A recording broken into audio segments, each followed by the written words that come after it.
তো আজকে আমি যেটা আলোচনা করতে চলেছি সেটা হচ্ছে যে কার্ল মার্ক্সের তত্ত্বে, মানে কার্ল মার্ক্স যতই সমাজতন্ত্রের কথা বলে থাকুন না কেন, বা তিনি তোমার সমাজতন্ত্রের সমাজতন্ত্রকে বৈজ্ঞানিক সমাজতন্ত্র বলে দাবি করে থাকুন না কেন, সেই তত্ত্বের মধ্যে হবসের যে লেভিয়াথান তত্ত্ব সেটা কোথাও লুক্কায়িত আছে বলে আমার মনে হয়েছে। তো আমি আমার বক্তব্যটিকে এখানে ব্যাখ্যা করতে চাইছি। যারা রাষ্ট্রবিজ্ঞানের ছাত্রছাত্রী তারা শুনলে কিন্তু তোমাদের অনেকখানি উপকার দেবে, এবং যে সমস্ত টিচাররা আমাকে ফলো করে থাকেন তারাও ভালো করে শুনুন, আশা করি ভীষণভাবে ভালো লাগবে। তো ব্যাপারটা হচ্ছে যে কার্ল মার্ক্সের যে সাম্যবাদী তত্ত্ব সেটা দাঁড়িয়েছিল মানে তার মূল লক্ষ্য ছিল শ্রেণীহীন সমাজ গঠন করা, যেখানে কোনো ব্যক্তিগত মালিকানা থাকবে না। আমরা সবাই জানি যেখানে উৎপাদনের সমস্ত উপকরণগুলি থাকবে সমাজের নিয়ন্ত্রণে। তো মার্ক্স এই তত্ত্বটিকে বলেছিলেন, পুরো ধারণাটাকে বলেছিলেন বৈজ্ঞানিক সমাজতন্ত্র। তো এখানে সমাজ আসলে কি, এটা সমাজ বলতে বাস্তবে কি, এই ব্যাপারটাও তো খুবই গুরুত্বপূর্ণ। তো মার্ক্স যেটা বলেছিলেন যে সম্পত্তির মালিকানা থাকবে সমাজের হাতে, কিন্তু বাস্তবে রাষ্ট্র ব্যবস্থায় সমাজ তো কোনো সিদ্ধান্ত নিজে নেয় না। সমাজকে প্রতিনিধিত্ব করতে তো একটা সংগঠন লাগে, একটা কর্তৃত্ব লাগে, একটা অথরিটি লাগে। হ্যাঁ, তো এখানেই লুকিয়ে আছে এই তত্ত্বের মধ্যে একটা জটিলতা। এবং এই জটিলতাটা কিন্তু খুব গভীর জটিলতা। মার্ক্সবাদে বলা হয়েছিল যে পুঁজিবাদ ভেঙে একটা রূপান্তর পর্ব আসবে, যেখানে প্রোলেতারিয়েতের একনায়কত্ব তৈরি হবে, যেখানে প্রোলেতারিয়েতরা ডিক্টেটরশিপ চালাবে। তো শ্রমিক শ্রেণীর শাসন বলা হবে একে, কিন্তু বাস্তবে সেই শ্রমিক শ্রেণীকে প্রতিনিধিত্ব করবে কে? সেই প্রতিনিধিত্ব করার জন্য তো একটা কমিউনিস্ট পার্টির কথা বলা হয়েছে, যে কমিউনিস্ট দল। তো ফলে সমাজের সম্পূর্ণ সম্পত্তির নিয়ন্ত্রণ, সিদ্ধান্ত গ্রহণ, পরিকল্পনা সবই কিন্তু কেন্দ্রীভূত হয়ে যায় একটা অথরিটির হাতে।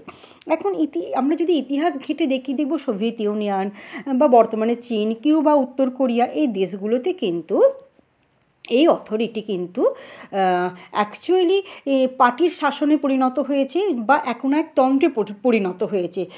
সেটা হচ্ছে কমিউনিস্ট পার্টির একনায়কতন্ত্র।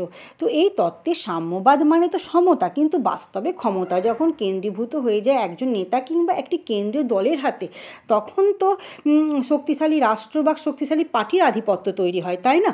তো যেখানে তত্ত্বে শ্রেণীহীন রাষ্ট্রহীন সমাজের কথা বলা হচ্ছে, বাস্তবে একটি শক্তিশালী রাষ্ট্র তৈরি হয়ে গেল। যেখানে সমাজের মালিকানা বলা হচ্ছে তত্ত্বেতে, সেখানে পার্টির নিয়ন্ত্রণ এসে গেল। যেখানে সমতার আদর্শকে প্রতিষ্ঠিত করার কথা বলা হচ্ছে, সেখানে কিন্তু সেই সমতার আড়ালে, সেই তত্ত্বের আড়ালে কিন্তু, বা সেই মুখোশের আড়ালে কিন্তু একটা পার্টির একনায়কতন্ত্রে প্রতিষ্ঠিত হলো। তো মার্ক্স ব্যক্তিগতভাবে একনায়কতন্ত্রের কথা বলেননি, ঠিক কথাই, কিন্তু তার তত্ত্বটি তো সেই পথটিকে খুলে দিয়েছে। সেখানে সমাজের সমস্ত সম্পদ পরিচালনা করার জন্য তো অবশ্যম্ভাবীভাবে একটি তো কেন্দ্রীয় অথরিটির দরকার হয়ে গেল। সেই কেন্দ্রীয় অথরিটিটি হলো সর্বশক্তিমান কমিউনিস্ট পার্টি।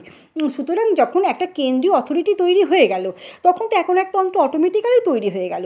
সুতরাং তার তত্ত্বটি যতই সমতার কথা বলা হোক না কেন, বাস্তব রাজনৈতিক কাঠামোতে কিন্তু সেটা একনায়কতন্ত্রকেই কিন্তু বাস্তবে রূপায়িত করলো।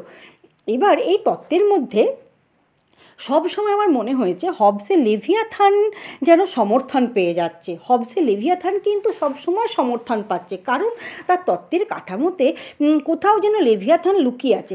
হবস বলেছিলেন সমাজকে স্থায়ী বিশৃঙ্খলা থেকে রক্ষা করতে হলে একটা সর্বশক্তিমান অথরিটি বা সার্বভৌম কর্তৃপক্ষ লাগবে।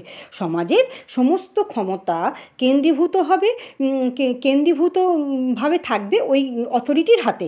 হ্যাঁ, তো মার্ক্সের শ্রেণীহীন সমাজ যে প্রকল্পটি উনি দিয়েছেন, সেখানে সমাজের মালিকানা একটা বিমূর্ত ধারণা হলেও তো বাস্তবে সেই সমাজটিকে প্রতিনিধিত্ব করবার জন্য একটা কেন্দ্রীভূত কর্তৃপক্ষের প্রয়োজন হলো, যেটা হচ্ছে প্রোলেতারিতের একনায়কত্ব বা কমিউনিস্ট পার্টির সর্বময় নিয়ন্ত্রণ।